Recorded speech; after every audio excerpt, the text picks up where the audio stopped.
everyone, Mitch coming in for the Commander's Core studio. Welcome to the show. So on today's episode, I've got an exciting one for you. We've got some massive leaks from Lorwyn Eclipsed. You need to pick up some of these cards right now that work incredibly well with these brand new leaked commanders. Again, a quick little reminder, though, that these are leaked cards. They're not confirmed yet, though they do seem incredibly real. So take everything with a grain of salt. But if you do feel inclined, so, well, maybe pick some cards that work well with these right now. Let's jump into them.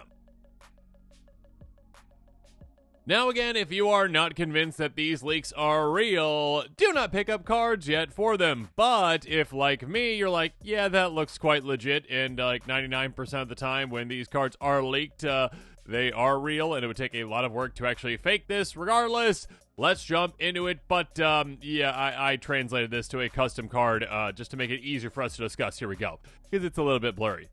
Ashling the Limitless. That's right, Ashling is back, and Ashling is pulling an Omnath, being, well, an elemental that, goes 5 color. A 2/3 elemental sorcerer for 3 mana in red. Elemental spells you cast in your hand have Evoke for 4.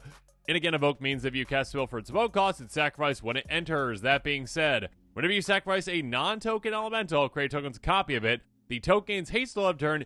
At the beginning of your next end step, sacrifice unless you pay Wooburg. This is quite massive. This is a card that says, hey, you know what? We're going end elementals just here, there, and everywhere, and we're doing some absolutely insane things with them. 5 color elemental tribal that gives you the ability to cheat things in essentially in a different way. Again, you can evoke them for just 4 mana. That's very cheap, again, compared to the cost of some elementals out there that are quite expensive to get out, being able to pay just 4. But when they do come to play, you sacrifice them right away. That being said, number one, again, you get whatever ETBs they might have, whatever LTBs might have, and there are some really popular and powerful ones we'll talk about here in a little bit. And when we do sacrifice them, well, we get a token that's a copy of it. So being able to just go, oh, right now I have this coming to play, I get whatever ETB, LTB it's got, it goes away, and then I get a copy of it. That copy is temporary, but I can swing with it, and at the end of the turn, I sacrifice it. So, I mean, unless you pay Wooburg, you can keep it in play. Cool, good for you. Obviously, it's amazing. I mean, being able to pay 9 mana in total, though, that's a good amount of mana. That being said, just having that ability right there, it gives you access to Wooburg, which is amazing on this card. So yeah, being able to use all the elementals. So, of course, there are ways to cheat around that we'll talk about here in a bit to actually keep those creatures in play. Maybe some other ways to make even more token copies as well. A very exciting brand new commander that I believe is one of the face commanders. I think the other one I'm talking about this episode is as well. That being said, again, like I said, I'm going to bring up some cards right now, okay, that work really well with this one that you might want to pick up. Do take what I'm saying with a grain of salt, though, because, again, it is not confirmed yet to be a real card. That being said, to me, it does seem like it's quite real, and most of the times they do seem real. So maybe for the more budget-friendly cards, pick those up. Let's jump into them. First up, Risen Reef. Yeah, this 1/1 elemental for 3 mana is absolutely incredible, and my gosh, is this going to be a powerhouse in your deck. Whenever it or other elemental enters battlefield you control, look at the top card of your library. If it's a land card, put on the battlefield tapped. If you don't put that card on the battlefield, put it in your hand. Basically, Coiling Oracle on repeat for all your elementals. This is absolutely insane. I mean, you get this in play. Again, you're not going to evoke this one out. It's actually cheaper to actually just play it. You play it, it's in play. Cool, awesome. Now, every single time you evoke an elemental, again, or just get into play, you get an extra copy of that elemental. Again, you're getting 2 triggers off this for the price of 1, and potentially even more depending on how your game plan is. So, yeah, get a ton of card advantage, get a ton of lands into play, ramp a ton. It's absolutely incredible. Now, I'm going to bump the price up just a tad right now. Determined Iteration. Such a good card. Wizards reprinted. What are you doing, you clowns? Enchant for 2 mana in red. Beginning of combat on your turn. Populate. The token created this way gains haste. Sacrifice being next end step. So being able to just go populate. Okay, I get a token copy of a creature token I control. Yeah, here you go. Okay, play your elemental. Again, evoke it out. Let's say it's a really big one. Okay, evoke it out. All right, you get another copy of it. All right, awesome. Now you go to combat. Oh, you get another copy of that copy. Cool. Yeah, you're sacrificing them at your end step, but you still get 2 copies of them essentially swinging for the price of 4 mana in total, and you also get whatever triggers they have too. Absolutely amazing, absolutely incredible. Again, for just 2 mana on enchantment that's on repeat. Wizards reprint this. My goodness. Next up, Obeka Brute Chronologist. Not elemental, but an ogre wizard that will just make this deck hum. A 3/4 for 4 mana in Grixis. Tap, the player whose turn it is may end the turn. Exile spells and abilities from the stack. The player's turn it is discards out max hand size. Damage wears off this turn and until end of turn effects end. Yeah, being able to just get around the, hey, like, sacrifice at the end step. Yeah, you're just like, okay, yeah, I'm going to have to sacrifice. Oh, wait, no, I don't. It's gone. Goodbye. Yeah, being able to just go, okay, we're just going on. We're just going on to the next thing. Okay, I'm keeping those token copies around. Thank you very much. Let's up the price just a little bit again. We keep doing this like ping-ponging back and forth. But Doubling Season, if I don't bring this up, I will get yelled at. Yeah, Doubling Season, of course, is good with this commander. Gem for 5 mana. If an effect would put one or more tokens on the battlefield in control, it puts twice that many of those tokens on the battlefield instead. If an effect would place one or more counters on a permanent you control, it puts twice that many of those on instead. Obviously, the counters is nice if you've got elementals that deal with counters. We'll talk about one here in a little bit. But here, more importantly, is, yeah, you're doubling up on your tokens, which means, again, when you evoke out an elemental, or again, just get one into play, essentially you get 2 token copies instead of 1 of it, which is absolutely crazy. Obviously, with popular effects, this gets even better. And speaking of counters, yeah, Avenger of Zendikar. Okay, here we go. A 5/5 elemental for 7 mana. When it enters, you make a 0/1 plant for each land you control. You're in green. I mean, you're in all the colors, but you're in green. You've got plenty of ways to get lands. And I just talked about a creature earlier that can get you so many lands with Risen Reef. That being said, whenever a land you control enters, you may put a counter on each planet creature you control. So yeah, when you do, again, play this or evoke it, if you evoke it, it's, 3 mana cheaper, essentially. You're getting 2 copies of it right away going, okay, yeah, here we go. I play it, I get that copy, I guess. I mean, not a copy, but the regular. It's sacrifice, cool. So we get the ETB. I get the other copy of it, and all of a sudden, I've got twice as many plants as I would have gotten, doubling up that ETB. And now I can obviously play lands this turn until I, have to sacrifice at the end step, or if I got ways around sacrificing it. Yeah, this might be one that you don't evoke out, just depending, again, on the situation, but other times it's like, yeah, okay, yeah, do I want to make 20 plants for 4 mana? Yeah, I'll do that, and then I'll play some, lands that turn, maybe involving wild, sacrifice it, and now I've got, some 2/3 plants. Great, I've got 20 2/3 plants. Yeah, that's probably worth it for 4 mana. Omnath Locus of Rage, though, finally, a 5/5 elemental for 7 mana in Gruul. Landfall, whenever a land you control enters, create a 5/5 red and green elemental creature token. Yeah, gross, deadly. Whenever another elemental you control dies, 3 damage to any target. This is one that is absolutely bonkers with this commander, just having it in play and going, okay, first of all, I can make a lot of elementals. Great, good for me. Land's coming into play. Awesome. That being said, my elementals are going to be dying here, there, and everywhere again. If I evoke things out, they're sacrificed. At my end step, I sacrifice them for, the token versions of them. If I populate, I sacrifice them. Being able to just go, ping for 3 mana each time. Lightning bolts everywhere. So much value to be had.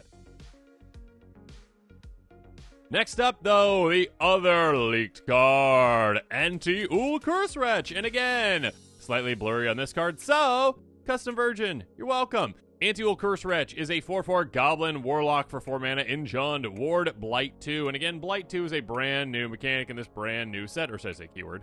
2 Blight 2, a player puts 2 -1/- counters on a creature they control. Whenever 1 or more -1/- counters are put on a creature, draw a card. If you control that creature, if you don't control it, its controller loses 1 life. Ouch. This is absolutely insane. Again, this is one of those cards that you might think has a restriction on it, but it really doesn't have that big of a restriction on it at all. It says whenever 1 or more -1 counters are put on a creature, not any creature, basically. I mean, it's one that could have been limited. Again, it could have been limited once each turn, only for, one creature in total. I don't know. It could have been limited, and it's really not. Sure, it's not okay, if I put 10 -1/- counters on a thing at once, okay, I only get 1 card. Yeah, but if you've got 10 creatures in play and you proliferate and you get -1 counters on each of them, that's 10 cards drawn.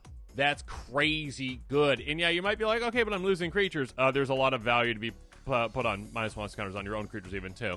And of course, if you're putting on your opponent's creatures, they're getting drained, which is insane. So again, downside for your opponents, upside for you. It's absolutely crazy. And again, if an opponent decides to go, I need to get rid of that, all right, they have to, first of all, again, blight their own creature. Again, 2 -1 counters on a creature they control, and they get drained 1 life. Yay, nice. But also their creatures are going to get taken out with that too. Such a cool new potential commander again.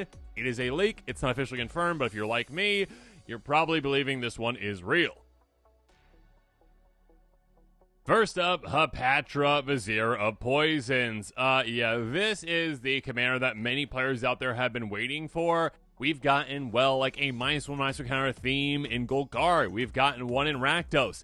This one puts it all together where we have Jund. We've got all the colors we want for our -1/-1 counters, and Hapatra is a really good include in this. A 2/2 human cleric for 2 mana in Golgari. Deals combat damage to a player. You may put a -1 counter on target creature. Whenever you put one or more -1 counters on a creature, create a 1/1 green snake creature with Death Touch. Yeah, there's probably going to be some combos. There's probably going to be some loops. There's probably some crazy things that you can do with this. But yeah, at the very least, being able to go, okay, cool. I get a -1 counter on a creature, one of mine. Cool, I draw a card. I make a snake. Oh, cool, I've got a new target for a -1/-1 counter. You can do some really crazy, insane things with this. You know, Nest of Scarabs, things like that. Hapatra has a new home. Of course, also with this, let's just skip forward really quick. The Scorpion God. 6/5 God for 5 mana in Rakdos. Again, finally being able to be in the same deck as Hapatra. This is going to be a game changer. Not like, actually, like, you know, like a game changer, like, you know, like the top 40 cards in Magic. No, but it's going to change the game for you. Whenever a creature with a -1 counter on it dies, draw a card, and by paying 3 mana, you get a -1 counter on a creature. When Scorpion God dies, goes to hand and end step, you know how those gods work. Anyways, being able to just get, like, extra card advantage when those creatures die, too, oh my goodness. In many cases, you're going to be doubling up on those counters. Being able to go, okay, again, I take my own, like, snake out, essentially, Hapatra. Okay, cool, I take that, you know, snake, take it out with a counter. Cool, all right, now all of a sudden I'm like, oh, okay, cool, I draw 2 cards. Good for me. Yay! Putrid Goblin. Another avenue you might want to go is Persist. 2/2 Zombie Goblin for 2 mana. Persist. Basically, if it dies, had no -1 counters on it, come back and play with a -1 counter on it. Cool. Being able to just get free counters, essentially, with these kind of creatures with a free sacrifice outlet, and then be able to draw cards off them, and then probably some ways to erase those counters as well. And then do it again, and again, and again. Yeah, they can definitely have some, like, infinite card draw shenanigans with this. Okay, Rules Lore is out there, not technically infinite, but still. Yeah, Persist can be incredibly deadly with this. Also, Proliferate, of course. 3/2 Elf Druid, Evolution Sage for 3 mana in green. Whenever land is battlefield under your control, Proliferate. Basically, choose any of those counters out there and go, hey, you get an extra. Super simple, super easy, super insane. Again, just picture Evolving Wilds going, okay, I played Evolving Wilds. All right. So I got a lot of creatures in play, sure. All right, I put a -1 counter on all of them or whatever. Cool. And then my opponent's creatures that have -1 counters too, do the same thing. So drain your opponents, draw a ton of cards, and then go, okay, I sacrificed my Evolving Wilds. Go get another land. Do it all again. Absolutely crazy. Psychosis Crawler. You can actually just drain your opponents even further with this. Star for 5 mana. Power type is equal to the cards in your hand. It can be the biggest creature in play very easily. Whenever you draw a card, each opponent loses 1 life. Now, not only whenever they get -1 counters on their own creatures, now when you get them on yours, you are going to be drawing cards and draining them. They're going to be drained either way, even more so with this one. Take them out. And finally, let's up the budget just slightly for this one. Yawgmoth ran in position, 2/4 human cleric for 4 mana. Pro humans, pay 1 life, sacrifice to the creature, get a -1 counter up to 1 target creature, and draw a card. Pay black, discard a card. Proliferate. So good for so many reasons. Again, being able to just sacrifice creatures, oh sure, pay life, whatever. You draw a card already for that. You get another -1 counter on something, so again, either drain an opponent or draw another card from one of yours. Yes, please. And then, of course, being able to just discard cards, proliferate to draw even more, to just decimate your opponent's life totals even more. So good. And with that, this episode is coming to a close. Make sure you comment below with your thoughts on it. And of course, as always, thanks again and have a good one.